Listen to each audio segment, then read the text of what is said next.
শুভ নববর্ষ, তাই আজ অনেক কিছু রান্না করলাম, সেটাই তোমাদের সাথে শেয়ার করব। শুভ সকাল বন্ধুরা, তোমরা কেমন আছো? সবাইকে শুভ নববর্ষের শুভেচ্ছা ও ভালোবাসা।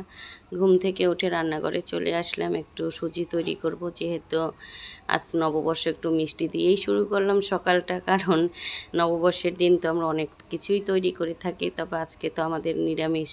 এখন নিরামিষের দিন চলতেছে, তাই সব নিরামিষই তৈরি করব। তা সুজিটা একটু ঘি দিয়ে ভেজে নিলাম। এখন এই যে গরুর দুধ আর একটু গুঁড়ো দুধও দিলাম ডিপ্লোমা, সেটা দিয়ে তো সুজিটা তৈরি করে নিলাম। এই যে সুজিটা আমার হয়ে গেছে। এখন একটু কয়েকটা শুধু কিশমিশ দিয়ে দেব, কারণ আমাদের বাসায় তো আবার কাজু কিশমিশ এটা পছন্দ করেন, এই জন্য খুব কমই দিয়ে থাকি। আর একটু পরোটা তৈরি করেছিলাম, সেটা তোমাদের সাথে শেয়ার করব না, কারণ ভিডিওটা আজকে অনেক বড় হয়ে গেছে, অনেক কিছু রান্নাবান্না করেছি।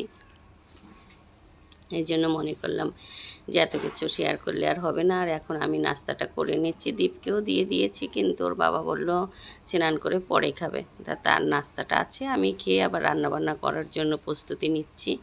আমি আজকে বাসন্তী পোলাও রান্না করব। এখানে 1.5 কাপের মতো মানে চাল নিলাম, তবে আমার কাপটা অনেক বড়। আর এখন একটু ভালো করে চালটা ধুয়ে নেব। এই যে পোলাওয়ের চাল নিলাম। একবার মনে করেছিলাম যে বাসমতি চাল দিয়ে করব, পরে দেখলাম যে অতনুর রান্নাঘর থেকে একটু রেসিপিটা দেখলাম, যেহেতু আমি কখনো তৈরি করিনি। তারে দেখলাম যে সে গোবিন্দভোগ চাল দিয়ে করেছে, তো ওটা একটু শুকানোর জন্য দিলাম। এখন আবার রান্নাঘরে চলে আসলাম, একটু পনির তৈরি করব। তো এটা তৈরি করার জন্য একটু ভিনেগার দিয়ে দিলাম, হয়ে গেল। আমি 1 কেজি মানে দুধের করলাম, কিন্তু বুঝতে পারিনি 1 কেজি দুধের যে এত কম হবে। কিন্তু দুধ নিয়ে আসছিল 2 কেজি, মনে করলাম আমরা মানুষ কম, এই কারণে তো ওটা ছানাটা করে রেখে দিলাম। আর এখন ওই যে বাসন্তী পোলাওয়ের মানে চালটা হলুদ দিয়ে ঘি দিয়ে মাখাবো, সেই জন্য একটু মানে ঘিটা গরম করে নিচ্ছি। একটু বেশি পরিমাণেই ঘি দিতে হবে, আর একটু হলুদ দিয়ে দিলাম কালারের জন্য। এটা একটু জাল করে নিচ্ছি। এই যে হয়ে গেছে আমার জাল করা, গরম করে। এখন এই যে চালটা শুকিয়ে গেছে, এখন চালটা করে নেব, মানে ওই ঘি দিয়ে মাখিয়ে রেখে দেব কিছুটা সময়। তবে আজকে অনেকটা সময় হয়ে গেল, যেহেতু রান্নাবান্না আরও অনেক কিছু করেছি। আর এই যে এখন এটা দিয়ে দিলাম হলুদ আর ঘিটা, এটা দিয়ে এখন একটু ভালো করে নাড়িয়ে চাড়িয়ে মিলিয়ে রেখে দেব।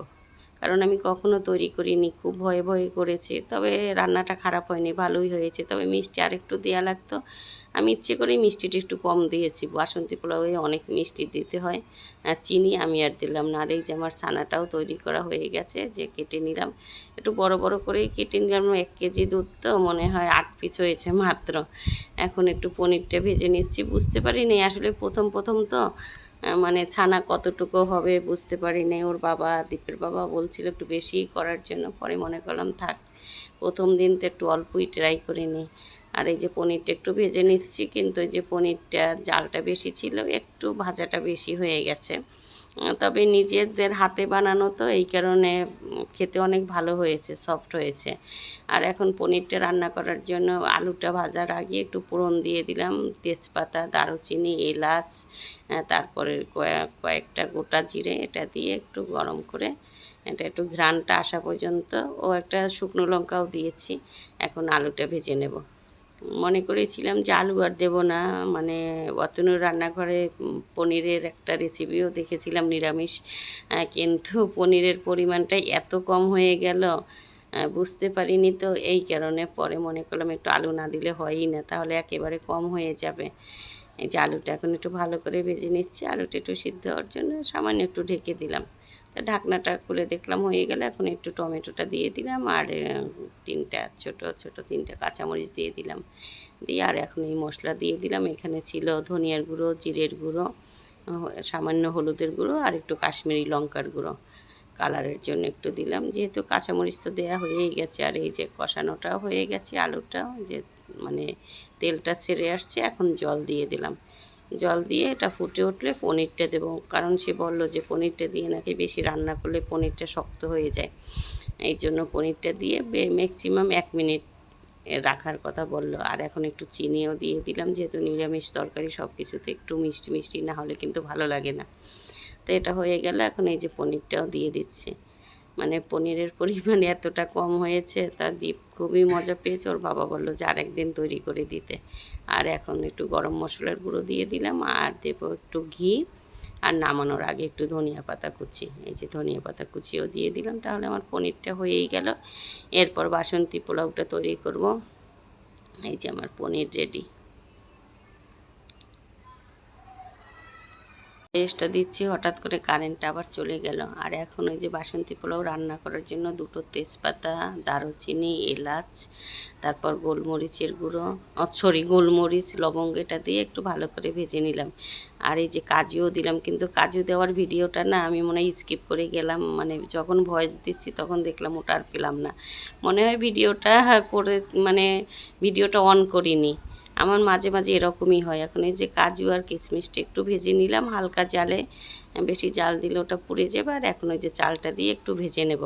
মানে এটা চালটা যে ঘি দিয়ে মাখানোর পরে এত সুন্দর একটা ঘ্রাণ বের হয়েছে, যেটা না খেলে আসলে বোঝা যায় না। বাসন্তী পোলাও কখনো রান্না করিনি, দীপ তো আজকে মহা খুশি।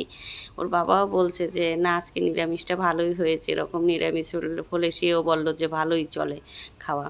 আর এখন ওই যে মেপে 2 কাপ জল দিয়ে দিলাম, মানে 1 কাপের একটু তো বেশি চাল দিয়ে দিলাম, আর 2 কাপ জল দিলাম, আর স্বাদ মতো লবণ দিলাম, আর একটু চিনি দিয়ে দিলাম। চিনির পরিমাণটা আমি কমই দিলাম, বাসন্তী পোলাওয়ে মানে চিনির পরিমাণটা বেশি দেওয়া হয়, কিন্তু আমি ইচ্ছে করে একটু কম দিলাম, যেহেতু চিনিটা অ্যাভয়েড করারই চেষ্টা করি।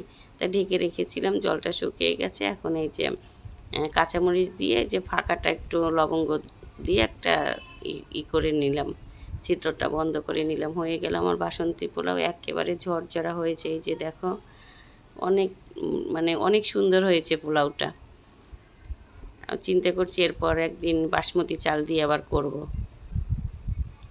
এই যে রান্নাবান্না হয়ে গেছে, আজকে অনেক কিছু রান্নাবান্না করেছি। বাসন্তী পোলাও, তা পোলাওটা একটু বলে ঢেলে নিচ্ছি, দীপও খাবে। অনেকটাই মানে বেলা হয়ে গেছে, মাঝখানে জল ছিল না, মানে কারেন্টও ছিল না, আমাদের জলও ছিল না। আর এই যে পনিরের তরকারিটা কি সুন্দর হয়েছে, সালাদ তো করলাম, চাশনি করলাম, তারপর অনেক রকমের ভাজাভাজি করলাম, এগুলো আর তোমাদের সাথে শেয়ার করলাম না।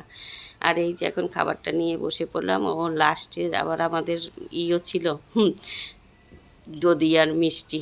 আর এই যে তারপরে আবার আমাদের বাসায় মিষ্টি চলে আসলো, একজনে তাকে নাকি গিফট করেছে স্পঞ্জের মিষ্টি, আর সেও নিয়ে আসছিল। তাহলে আজকের ভিডিওটা এখানেই শেষ করলাম।